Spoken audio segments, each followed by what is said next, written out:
Are you listening? Damn.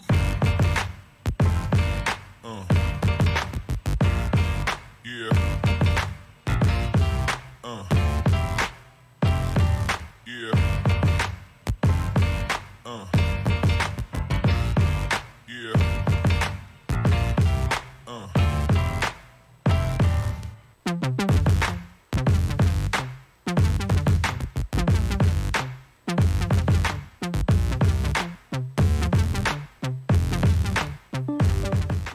Hola, ¿qué tal amigos? Muy buenas y fabulosas tardes hoy. Yo soy Gaby Morfrank y esto es ¿Y tú de qué la giras? Porque en esta vida todos tenemos que chambear. Hoy estamos muy contentos amigos. Recibimos una obra de teatro fabulosa, La Señorita Julia de Bregel Producciones, que nos traen esta versión del clásico de Strindberg, que nos muestra un drama social que no nos parece tan alejado de nuestras vidas, a pesar de estar escrito en otra época y en otro contexto social. Hoy recibimos con muchísimo gusto a Ángela Altamira y Brenda Álvarez. ¡Un aplauso! Muchas gracias. Muchas gracias, ¿Qué Gaby, tal gracias. amigos? ¿Cómo están? Qué gusto recibirlos hoy con nosotros. Pues cuéntenme de qué se trata La Señorita Julia. Claro que sí. La Señorita Julia, como bien lo mencionas, un clásico de la literatura, es escrita por August Strindberg, un escritor sueco en 1880, y pues nos habla justamente de Julia, que es una noble, hija de un conde en Suecia, que en la noche de San Juan ella decide quedarse en su casa en lugar de ir a festejarlo con la familia. Entonces va a bailar con los criados y ahí va a empezar a seducir al criado Juan, donde vemos que al principio pues es un juego, vaya, podemos decir como inocente de parte de Julia, donde ella dice es hasta donde yo quiero, pero de repente vemos que en algún punto de la obra los papeles cambian y ahora vemos la verdadera esencia de los personajes. Claro, oigan, porque la noche de San Juan, oigan, esa noche en la que es permitido hacer 2, 3 cosillas que no se permiten, ¿no? Regularmente, y entonces en esa noche se destrampa la gente, ¿no? Sí, digo, es el famoso Midsommar tan importante para ciertas culturas europeas y justo es una noche donde los estándares morales permitían bajar un poco, pero no dejaba de existir esta tensión entre clases sociales. Se sitúa en una época donde la aristocracia todavía era lo que conocemos, donde había títulos nobiliarios y donde la señorita Julia era la hija de un conde, era una condesa, y entonces en esa posición de estatus social quiere pasar por encima de los demás personajes, pero la historia nos va llevando por un punto donde nos damos cuenta que en esta vida todos somos víctimas y victimarios al mismo tiempo, y donde Juan, desde una posición que en ese momento y que hoy en día también es tristemente así, también se sobrepone a la señorita Julia por este favorecimiento social que tiene por el simple hecho de ser hombre. Claro, porque, o sea, nosotros vemos como muy alejado este tema de las diferencias entre clases sociales, pero en realidad no está tan alejado de nuestra vida y nuestra sociedad, ¿no? Por ejemplo, ¿qué similitudes han encontrado con este texto, ¿no? ¿Por qué representarlo en 2024? Pues ha sido un viaje bien interesante. Justo algo que queremos apuntalar es que nuestra propuesta, que es La Señorita Julia, un momento de embriaguez, respeta el texto clásico y está situada en la época donde Strindberg lo sitúa, pero el giro viene en la dirección. Viene en resaltar el machismo, la misoginia, la diferencia entre clases sociales de lo que hemos estado hablando, y que es bien importante retomarlo hoy en día porque, primeramente, partiendo del punto de que los clásicos son clásicos y nos siguen leyéndolo más adentro de las entrañas de los seres humanos, pero también porque conforme ha ido cambiando la sociedad nos damos cuenta que es un texto que sigue vigente y más vigente que nunca. Una de nuestras madrinas, que fue Marcela Romero, en la función de estreno, y la cito, al terminar la función, dice: es que estoy furiosa, porque ¿cómo es posible que un texto que se escribió a finales del siglo XIX, con más de 100 años de antigüedad, siga siendo tan vigente hoy en día? Y podemos pensar que además es una literatura de Suecia, ¿no? Escrita en alemán, y puede parecer lejana a lo que somos nosotros como sociedad, pero no, al parecer en todo el mundo seguimos repitiendo patrones y seguimos cometiendo ciertos errores que, vaya, lo importante de traerlo hoy en día al 2024 es sembrar esa semilla de la reflexión y de la duda en los espectadores. Ay, qué padre, qué interesante que la traigan también. O sea, que retomen estos clásicos y hablando, por ejemplo, de eso en cuestiones de texto, porque también de pronto es difícil interpretar como actriz un texto clásico, porque pues es un lenguaje que no es el tuyo y así, y además, pues también, ¿no? De Strindberg, ¿no? Que es también junto con Ibsen, uno de los padres del drama moderno, ¿no? Entonces, ¿cómo fue para ustedes ese acercamiento con el texto, ¿no? Acercarte como actriz.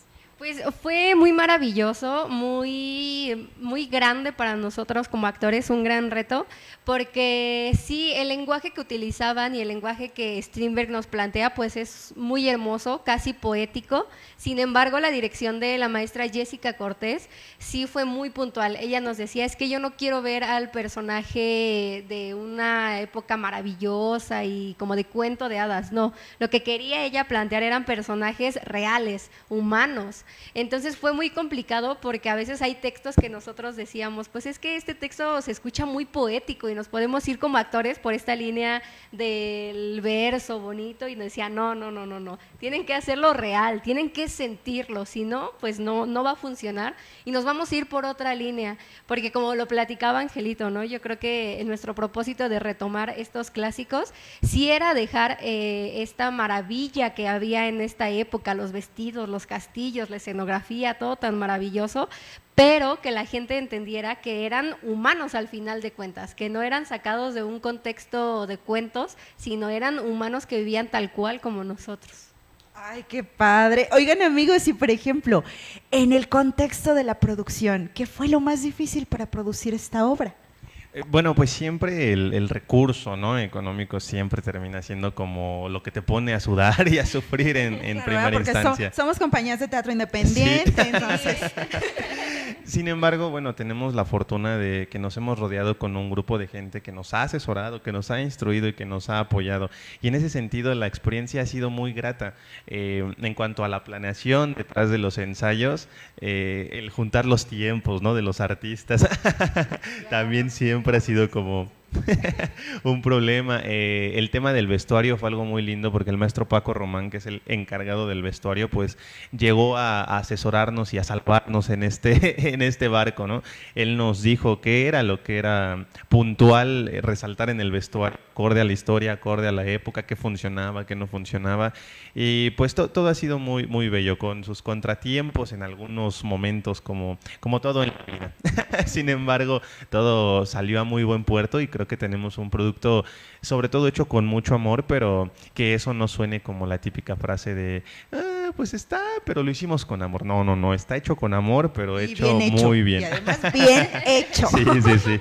Y aparte también yo creo que uno de los grandes retos pues sí fue llevar esta propuesta a un lugar tan magnífico como la Capilla Gótica, porque por sí sola sabemos que es maravillosa, que es magnífica, pero, por ejemplo, la capilla fue un gran reto adaptarla a lo que nosotros queríamos, porque teníamos que llevar nosotros luces, teníamos que llevar audio, y estuvimos haciendo muchísimas pruebas para ver cómo iba a ser el escenario, dónde iban a estar las butacas, dónde iba a estar todo. Yo creo que igual fue un gran reto que si no hubiéramos tenido todo el equipo que tenemos atrás apoyándonos, no hubiera sido posible. Ay, qué bonito, qué hermoso también el apoyo del Instituto Cultural Helénico, Sí. Qué padre también que apoya a las compañías. Oigan, y me hablaban hace rato de la dirección, ¿no? De la propuesta escénica, que también tiene mucho que ver con el abordar la historia a partir del feminismo y encontrar al machista que lleva dentro, ¿no? Entonces, cuéntenme en ese aspecto, ¿cómo fue el proceso creativo en la dirección escénica? Bueno, pues también fue un trabajo de mesa muy interesante, un trabajo de investigación muy, muy interesante. Justo lo que la maestra Luz Jessica Cortés, que es nuestra directora, apuntó muy acertadamente, es que en la literatura Strindberg es un gran autor y sin duda tiene una gran pluma, pero también hay que reconocer que era un autor machista, ¿no? Un misógino. Y además, pues las condiciones de las mujeres en su época, pues también eran otras, ¿no? O sea... Y entonces Strindberg, ciertamente en textos como La señorita Julia, él deja o quería dejar mal parada a la mujer. Y la maestra Luz Jessica Cortés, junto con el equipo creativo, nos dimos cuenta que al hacer eso, pues lo que hacía era hacer la antología del machista por antonomasia, no era el retrato de un misógino. El retrato de un misógino, ¿no? Sí. Que bueno, también, por ejemplo, digo, no sé si la estén representando tal cual, pero por ejemplo me acuerdo que en el texto, que Julia le tiene miedo al papá y todo el tiempo se menciona que ahí está, y ya va a venir, y ahí están las botas, y ahí está el cinturón, pero nunca sale, ¿no? Sí. Y eso es parte justamente de cómo dominaba el machismo entonces y de las condiciones a las que las mujeres se veían sometidas en esa época, ¿no? Entonces, para ti, Brenda, como mujer, ¿qué representa para ti hacer este personaje de la señorita Julia? Pues sí ha sido un reto muy, muy grande, precisamente por eso, porque yo creo que a la maestra Jessica Cortés, al querer que fueran personajes ni buenos ni malos, sino simplemente que vivieran el contexto social en el que estaban, para mí fue muy revelador darme cuenta, por ejemplo, de esas cosas, que a veces sin querer ya traemos nosotras arraigada el machismo desde la cuna, porque así nos los enseñaron y nos dijeron desde chiquitas, es que eres mujer y tienes que hacer esto, y estas son tus tareas y no puedes hacer otra cosa. Entonces fue muy fuerte el darme cuenta de todas esas cosas y el entender a Julia, el que ella al final de cuentas sí es una víctima en la historia, pero también tiene una carga muy fuerte de cómo ella ha querido igual llevar su vida, ¿no? Y por ejemplo, algo muy padre que mencionabas, lo del papá, lo de la mamá, en el texto analizándolo nos dábamos cuenta que, por ejemplo, Julia sí decía, es que yo quería a mi papá, pero me puse del lado de mi mamá porque odiaba a los hombres, pero pues pobre de mi papá porque no lo supe valorar y no lo quise porque él era un hombre de verdad. Y entonces era muy padre el analizar estos textos porque dentro de mí se decía como, no, ¿cómo voy a decir eso?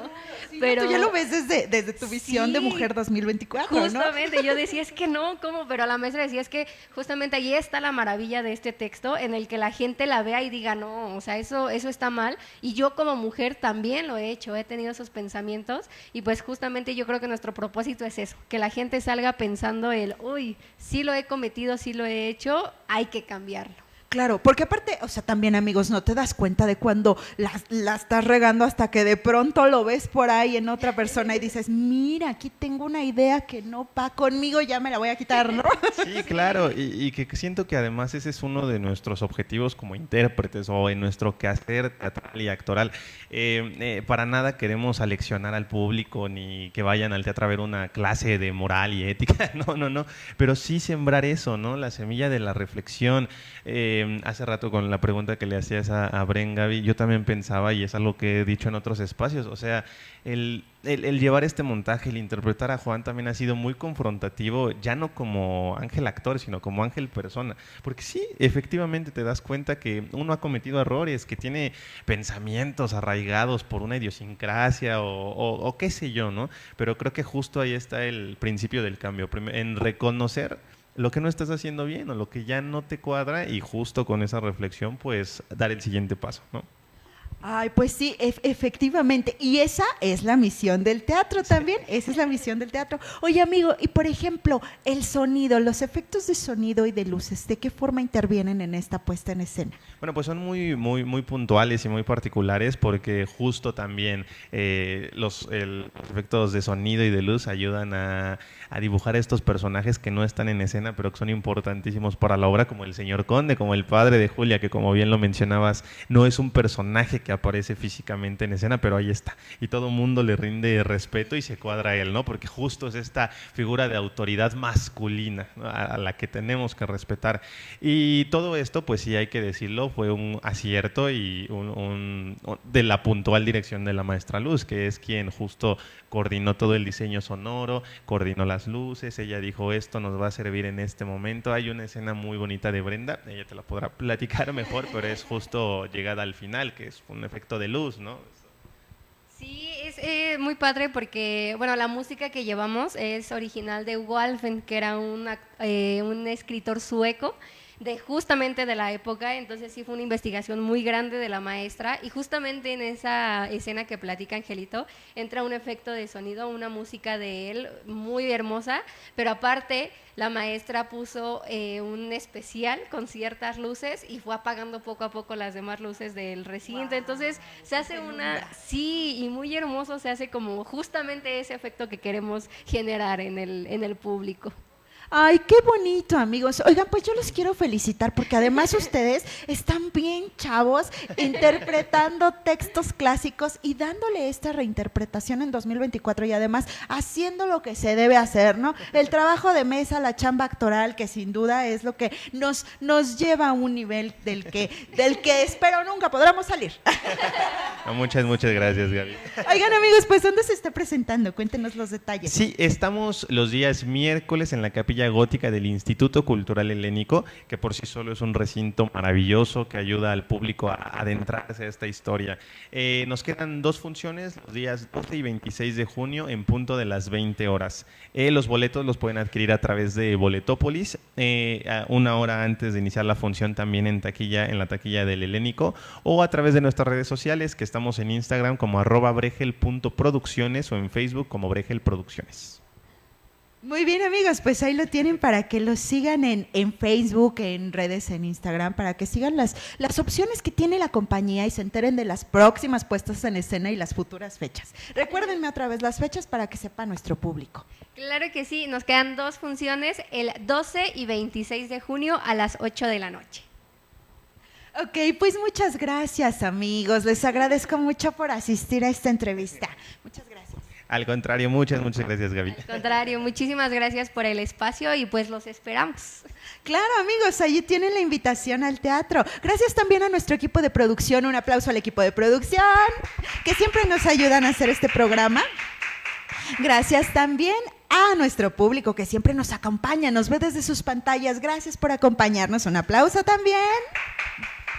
Y aquí los esperamos si ustedes quieren venir a promocionar sus negocios, sus obras de teatro, lo que ustedes quieran. Este programa es de ustedes. Yo soy Gaby Morfrank y esto fue Tú de qué la giras, porque en esta vida todos tenemos que chambear. Los esperamos en el teatro. Nos vemos el próximo miércoles en nuestro horario habitual. Besos y versos.